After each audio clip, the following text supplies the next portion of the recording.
सियावर राम जय जय राम, मेरे प्रभु राम जय जय राम। जय मंगल भवन अमंगल हारी, द्रवहु सुदशरथ अजिर बिहारी।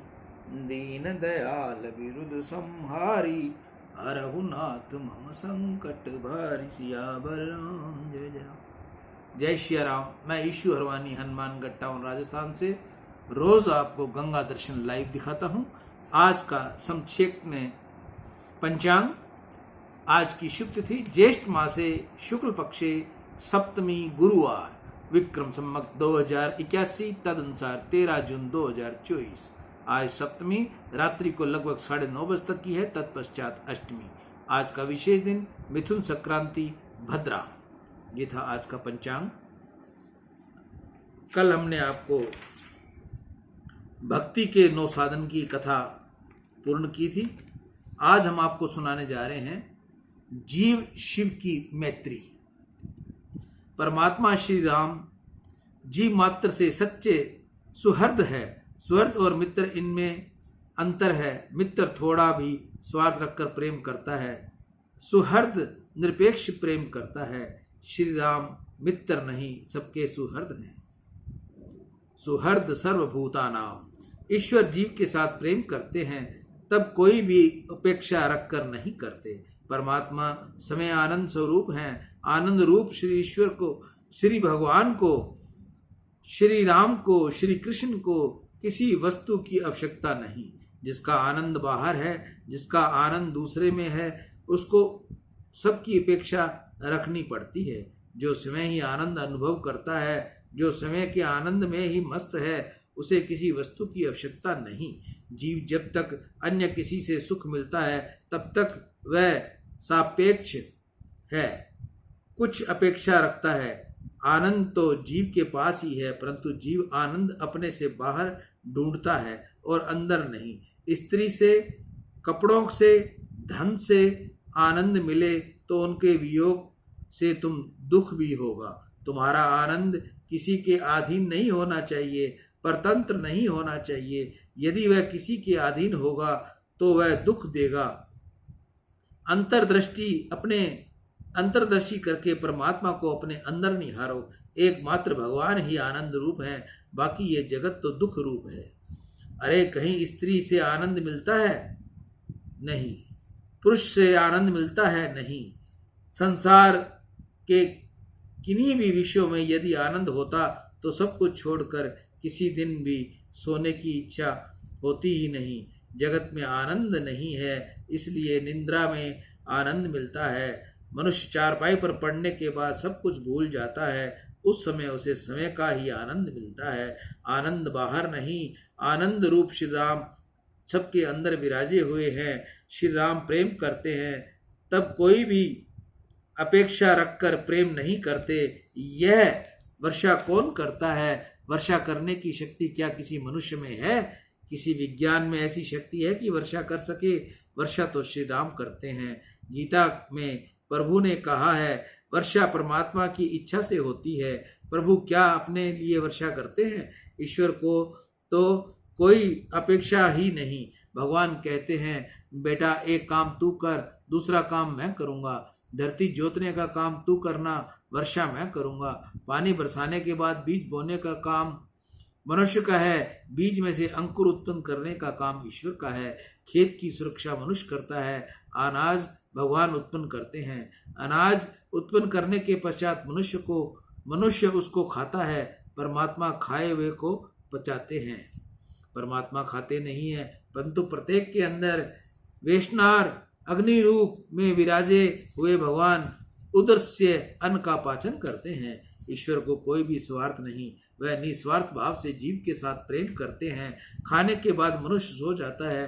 भगवान कहते हैं कि मैं तेरे पास समस्त रात्रि बैठकर जीव सो जाता है।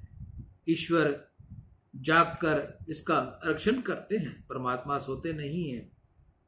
अगर भगवान सो जाए तो सबका ही आयुच्युत केशम हो जाए। गाड़ी में तुमको ठीक जगह मिल जाए तो तुम आराम करते हो, सो जाते हो, परंतु इंजन चलाने वाला ड्राइवर विचार करे कि मैं घंटे 2 घंटे अब आराम करूं तो गाड़ी का क्या हो। भगवान कहते हैं कि जीव तो मुसाफिर है, ये गाड़ी में बैठा है, मैं गाड़ी चलाता हूँ। परमात्मा सोते नहीं, परमात्मा जागते हैं। प्रत्येक कार्य में जीव की ईश्वर मदद करते हैं। ईश्वर कोई भी अपेक्षा रखे बिना जीव को सुख देते हैं। हमारे लिए ही भगवान अनाज उत्पन्न करते हैं, हमारे लिए ही वर्षा करते हैं। वह फल फूल भी हमारे लिए ही प्रभु उत्पन्न किया है। परंतु यह जीव इतना बड़ा दुष्ट है कि भगवान को अर्पण किए बिना ही खा जाता है। यह सब भगवान का ही है।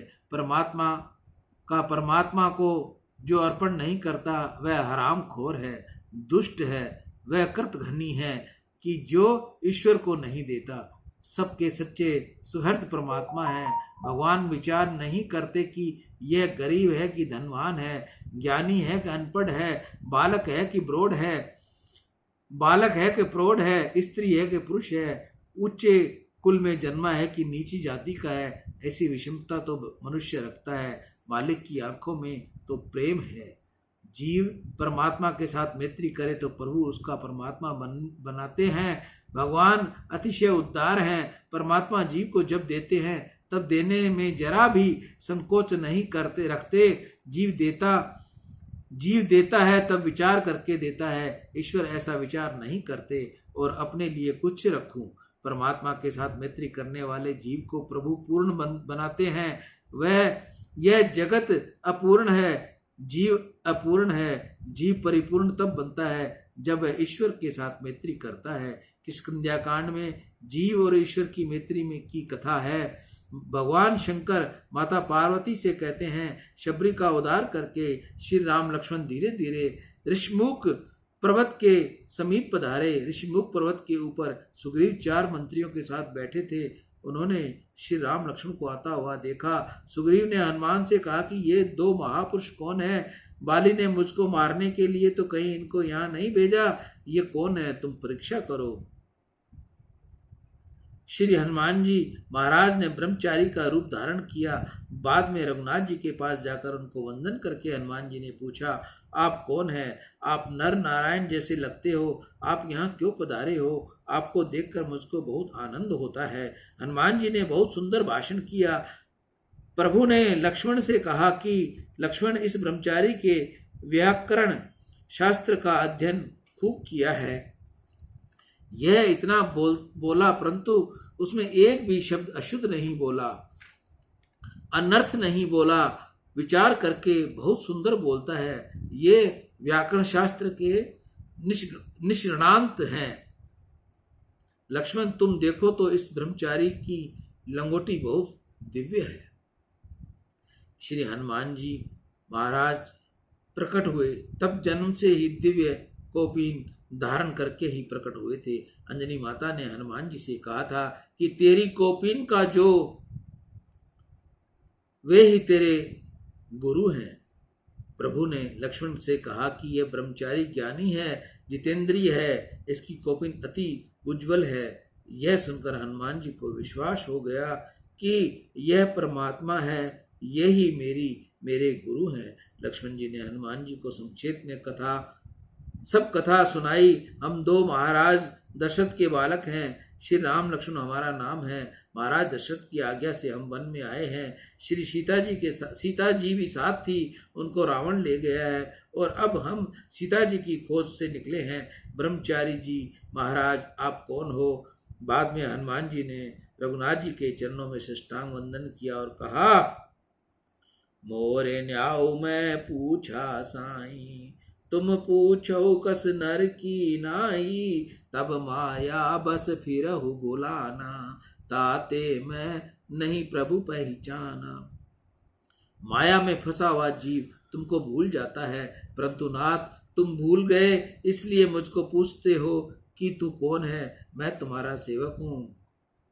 मैं वायुपुत्र हनुमान हूँ। आपने मेरे सत्य स्वरूप को जाना है, आप ही मेरे गुरु हो। मैं सुग्रीव का मंत्री हूँ। सुग्रीव नाम राजा जो वानराणाम महामती, चतुर्भी मैत्रीभिम सार्ध गिरि मूर्धनि तिष्ठ्यति। वानरों का राजा सुग्रीव पर्वत शिखर पर विराजा है और उसने ही मुझको भेजा है। सुग्रीव के साथ आप मैत्री करो, वह आपकी सेवा करेगा। राम जी ने कहा, सुग्रीव का नाम मैंने सुना है, सुग्रीव के साथ मैत्री करने के लिए ही मैं आया हूँ। सुग्रीव जीव है और श्री राम ईश्वर हैं, परंतु श्री राम जीव के साथ मैत्री कब करते हैं? सुग्रीव को हनुमान जी अपनाते हैं तब हनुमान जी का बल और सुग्रीव को न मिले तो श्री राम सुग्रीव के साथ मैत्री नहीं करते। हनुमान जी जिसको न अपनाए उसको राम जी मित्र नहीं बनाते। परमात्मा के साथ प्रेम न हो तो जीवन सुंदर हो सकता नहीं। दो जगह में परमात्मा के मोह रखा है, दिव्य में और काम सुख में। इन दोनों सुखों का त्याग करे उसको हनुमान जी अपनाते हैं। ब्रह्मचर्य का पालन करोगे, जितेंद्रिय बनोगे तो परमात्मा के साथ मित्रता होगी। यह जीव और ईश्वर की मित्रता की कथा है। सुग्रीव यह जीव आत्मा है। ग्रीव शब्द का अर्थ है कंठ, जिसका कंठ सुंदर है, उस जीव के साथ ईश्वर मैत्री करते हैं। इस गाने वाले लोगों का कंठ तो बहुत सरस होता है, क्या भगवान इनके साथ मैत्री करते होंगे? अरे कंठ की शोभा तो परमात्मा के नाम से है, जिह्वा से तो प्रभु का नाम का जाप करता है, कंठ से तो प्रभु के नाम का सत्वन करता है। जिसके नाम में निष्ठा है वही सुग्रीव है, परंतु उसे हनुमान जी का ब्रह्मचर्य का बल मिले तो वह ईश्वर के साथ मित्रता कर सकता है। जो सर्व इंद्रियों में से ब्रह्मचर्य का पालन करता है वही हनुमान जी के ब्रह्मचर्य का बल प्राप्त कर सकता है। हनुमान जी की महिमा का वर्णन कौन कर सकता है? हनुमान जी राम लक्ष्मण को कंधे पर चढ़ाकर ऋषमुख पर्वत के ऊपर जहाँ सुग्रीव बैठे थे वहां ले गए। सुग्रीव बाली के भय से वहां रहते थे। श्री हनुमान जी ने अग्नि को प्रकट किया, अग्नि को साक्षी में श्री राम जी के साथ सुग्रीव की मित्रता करवाई। सुग्रीव ने रघुनाथ जी के सुंदर आसन दिए, रघुनाथ जी आसन के ऊपर विराजे। लक्ष्मण ने संक्षेप में कथा सुनाई। उस समय सुग्रीव ने कहा, सुनाई कि यह ऋषिमुख पर्वत के ऊपर बैठा था। उस समय एक राक्षस एक सुंदरी स्त्री को आकाश मार्ग से ले जा रहा था, उसे मैंने देखा था। गगन पंथ देखी मैं जाता, पर बस परि बहुत विपलाता। राम राम हा राम पुरारी, हमें देख दी नहीं पटडारी। उस स्त्री ने हमको देखकर सुंदर आभूषण नीचे फेंक दिए, वह मेरे पास रखे हैं, वह बहुत करके सीता जी के होंगे ऐसा हमको लगता है। सुग्रीव ने वह आभूषण मंगाए और रामचंद्र जी को दिखाकर पूछा, ये आभूषण क्या सीता जी के हैं? श्री रामचंद्र जी को उन आभूषणों को देखते ही आश्चर्य हुआ, आंखें भीनी हो गई।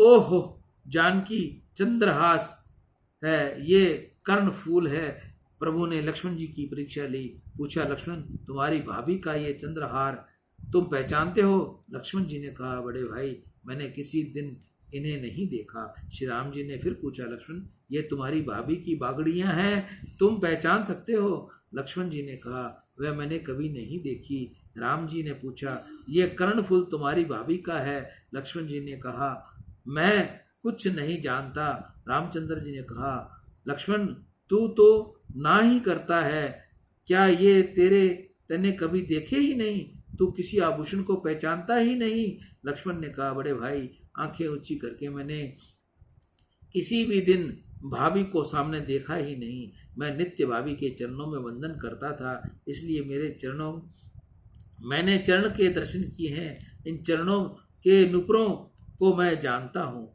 ना हम जानामि के युरे, ना हम जानामि कुंडले, नुपुरे तव भिजानामि नित्यम पदाभिवंदनात्। जिसके एक एक इंद्रियों का स्वयं बढ़ाया हुआ है, ऐसा इंद्रजीत पुरुष इंद्र राजा की भी अपेक्षा बढ़ाक है। श्री सीता जी के साथ अनेक वर्ष लक्ष्मण जी सेवा में रहे, परंतु आंख ऊंची करके किसी भी दिन सामने नहीं देखा। हमेशा माता जी के चरणों में नजर रखते। श्री रामचंद्र जी उठकर खड़े हुए। प्रभु ने लक्ष्मण को आलिंगन किया और कहा, मेरे लक्ष्मण जैसा जितेंद्रिय महापुरुष कोई हुआ नहीं और होगा भी नहीं। श्री सीता के आभूषणों को देखकर श्री रामचंद्र जी ने कुछ विलाप किया। सुग्रीव समझने लगे, महाराज आप चिंता न करो, मैं आपकी मदद करूंगा। श्री सीता जी को खोजने के लिए वानर भेजूंगा, राक्षसों का विनाश करूंगा, श्री सीता जी जरूर मिल जाएंगी। श्री रामचंद्र जी ने सुग्रीव से पूछा, भाई तुम यहाँ पर्वत के ऊपर क्यों रहते हो? सुग्रीव ने कहा, महाराज मेरे भाई का मुझको बड़ा त्रास है, वह मुझको बहुत मारता है, मेरे सर्वस्व का उसने अपहरण कर लिया है। सुग्रीव ने श्री रामचंद्र जी को अपनी सब कथा सुनाई। मायावी राक्षस किष्किंधा नगरी के पास में आया था, वह बाली के साथ लड़ने लगा। युद्ध करते करते वह राक्षस एक गुफा में चला गया। तब बाली ने मुझसे कहा कि तू गुफा के बाहर खड़ा रहना, मैं अंदर लड़ने जाता हूँ। 1 महीने तक मेरी प्रतीक्षा करना, जब तक मैं न आऊं तो मेरी मृत्यु हो गई, ऐसा मानकर तू घर जाना। परीखे सुमोहि एक पखवारा, नहीं आओ तब जान सुमारा। मैं बाहर खड़ा रहा। बाली गुफा में मायावी के साथ लड़ने चला गया। बाहर मैंने 1 महीने तक प्रतीक्षा की, परंतु बाली बाहर नहीं आया। बाद में अंदर से रुधिर आने लगा। वह देखकर मुझको ऐसा लगा कि मायावी ने बाली को मार दिया।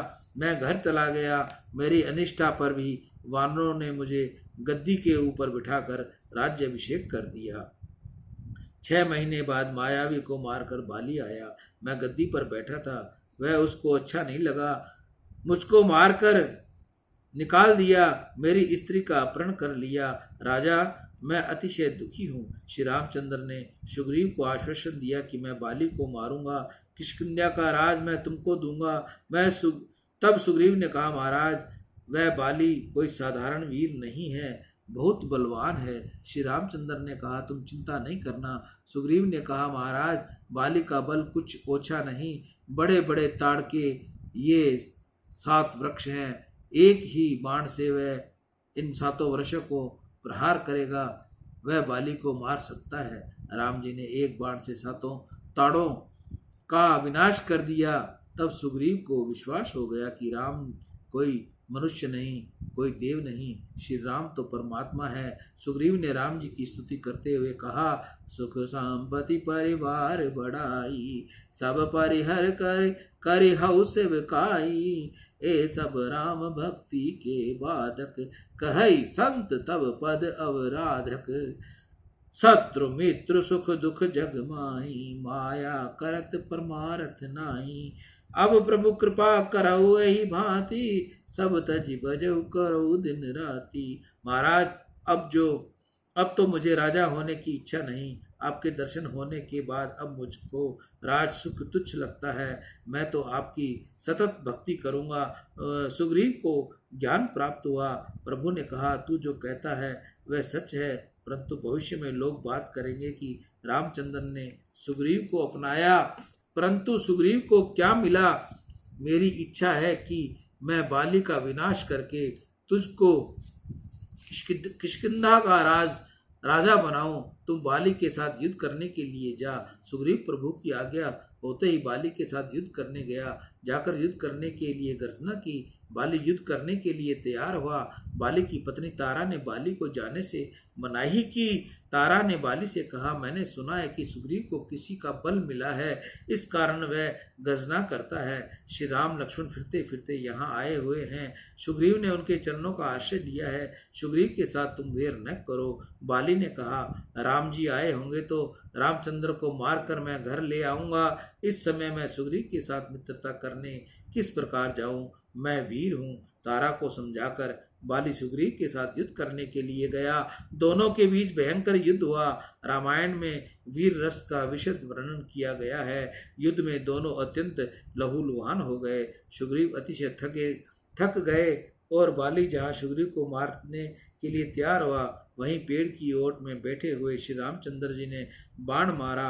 छाती में बाण का प्रहार होते ही बाली जमीन पर गिर पड़ा और रुधिर बमन करने लगा। बाण किसने मारा, इससे खोजने के लिए बाली चारों तरफ देखने लगा। उसकी नजर श्री रामचंद्र के ऊपर पड़ी। बाली समझ गया वह रामचंद्र जी को ठपक देने लगा, तुमने यह क्या किया? क्षत्रिय राजा वानर को हिंसा नहीं करते। शिकार खेलने जाए तो क्षत्रिय राजा बाघ सिंह जैसे हिंसक पशुओं का हिंसा करते हैं। वानर की हिंसा करना ये क्षत्रिय के लिए अधर्म है। तुम धर्मिष्ठ हो ऐसी जगत में व्याति है। तुम इस प्रकार अनर्थ अधर्म करते हो। मैंने तुम्हारा क्या बिगाड़ा है? सुग्रीव ने तुम्हारी क्या सेवा की है? मैंने सुना है कि रावण के पास से सीता जी को वापस प्राप्त करने के लिए तुम सुग्रीव की शरण गए हो। अरे तुम्हारा ये काम तो मैं आधी घड़ी में कर डालता। रावण को तो एक बार मैंने बगल में दबाया था। अपने यह अधर्म किया है। श्री राम ने बाली से कहा, तू अपने दोष का विचार नहीं करता और तुझको मुझे थपका देता है। अनुज बंधु भक्ति सुर नारी, भगनी सुर नारी, सुन सठ कन्या सम ऐ चारी, इन्हीं कुदृष्टि बिलोक ही जोई, ताही बंधे कुछ पाप न होई। तेरी बुद्धि बिगड़ी हुई है। बहन, कन्या, छोटे भाई की पत्नी और पुत्र वधू ये चारों समान गिनी जाती हैं। फिर भी तूने छोटे भाई की पत्नी का अपहरण किया। तू अधर्मी है, पापी है। तूने बहुत पाप किया है और इसलिए मैं तुझे मारने आया हूं। बाली ने भगवान से कहा कि किस ग्रंथ में ऐसा लिखा है कि पापी को तुम्हारे दर्शन हो सकते हैं? मैं तो बहुत पुण्यशाली हूँ। मैंने बहुत पुण्य किया है कि जिससे अंतकाल में तुम्हारे दर्शन कर रहा हूँ। प्रभु ने बाली से कहा, तू पुण्यशाली नहीं, तू तो पापी है। तू मेरा भाई सुग्रीव मेरी शरण में आया है। शरणागत के कुटुंब का मैं उद्धार करता हूँ, इसलिए मैं तुमको दर्शन देने आया हूँ।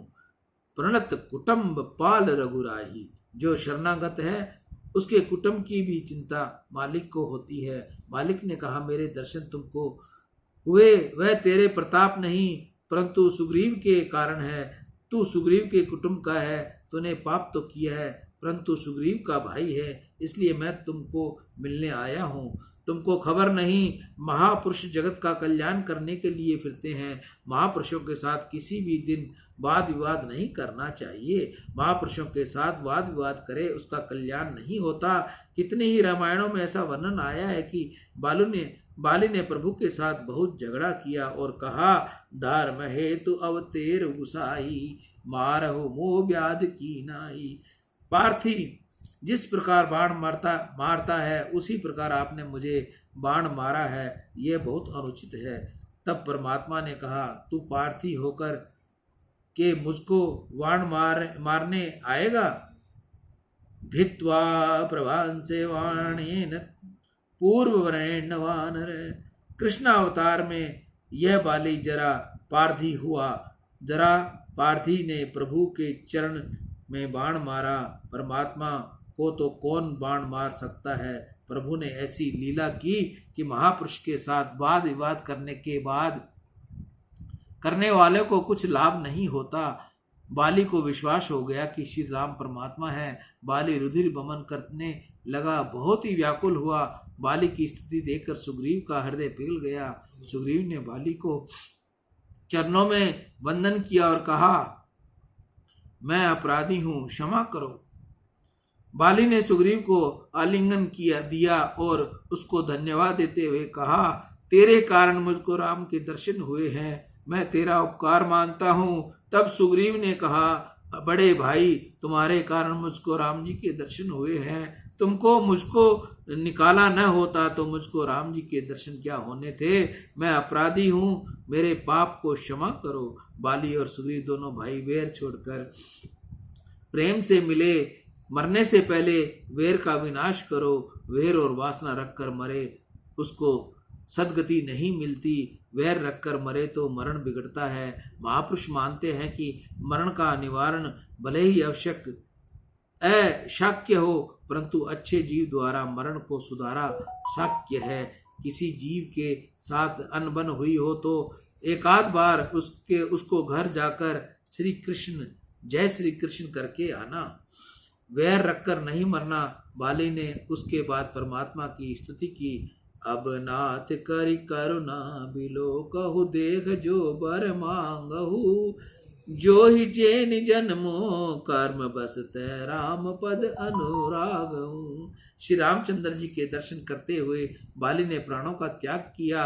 बाली की मृत्यु होते ही उसकी पत्नी तारा वहां आई, बहुत विलाप करने लगी। श्री रामचंद्र जी ने उसको उपदेश दिया, क्षति जल पावक गगन समीरा, पंच रहित अति बधम शरीरा, प्रगट सुतन तव आगे सोआ, जीव नित्य कही लगी तुम रोआ। शरीर के लिए तू रोती है कि आत्मा के लिए रोती है? शरीर तो 5 महाभूतों का है, यह तेरे आगे ही पड़ा है। आत्मा को रोती हो तो आत्मा नहीं मरती, आत्मा तो नित्य है। मरने वाले के पीछे बहुत रोने से उसको भी दुख होता है। मरने वाले के पीछे बहुत रोना यह ठीक नहीं। उसके द्वारा जो काम बाकी रहा हो उसको आगे बढ़ाओ, यह ही सच्ची ममता है। बहुत हाय हाय करे यह ममता नहीं। अधिक ममता हो तो हरि के नाम का जाप करके उसका पुण्य मरने वाले को दो। सियावर राम जय जय राम, मेरे प्रभु राम जय जय राम। जय मंगल भवन अमंगल हारी, द्रवहु सुदशरथ अजर बिहारी। दीन दयाल विरुद्ध संहारी, अरहुनाथ मम संकट भारी। अभी हमने आपको तत्वार्थ रामायण से जीव शिव की मैत्री का वर्णन सुनाया। इस कथा को एक बार यहीं विश्राम देंगे, कल इससे आगे की कथा आपको सुनाएंगे। मैं ईशु हरवानी, हनुमानगढ़ टाउन, राजस्थान से। तुलसी की माला गंगा दर्शन से रोज मैं आपको गंगा दर्शन लाइव दिखाता हूँ, उसका पंचांग बताता हूँ। जिस माता बहन के घर तुलसी का पौधा विसर्जन हो गया हो और उसकी बहुत समय तक पूजा की हो तो कृपया उस पौधे को बाहर न फेंके, उसको साफ सुथरा करके और उसको अपने मंदिर में अपने किसी कपड़े में लपेट कर रखे। वो बहुत ही गुणकारी और आपके लिए शुभ है।